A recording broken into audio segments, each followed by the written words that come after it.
আমরা রয়েছি আজকে চটকপুরে এই হোমস্টেতে আমরা ছিলাম গতকাল রাত এবং আজকে চলে যাব এখান থেকে তাকদা। সামনে ওই হোমস্টের ওপরে এই চূড়াটা দেখতে পাচ্ছেন, একটু পেছন দিয়ে গেলেই ওটা হচ্ছে সানরাইজ বা সানসেট পয়েন্ট। ওখানে সকালবেলায় বা সন্ধ্যেবেলায় আপনারা সানরাইজ সকালবেলা দেখতে পাবেন, সানসেট দেখতে পারবেন বিকেলবেলায়।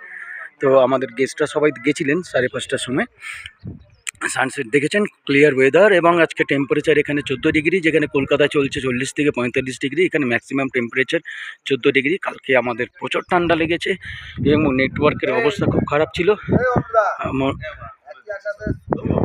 হ্যাঁ, দেখতে পাচ্ছেন আমাকে মানে স্মরণ করালো একই আকাশে মানে সূর্য এবং চাঁদ একই সাথে।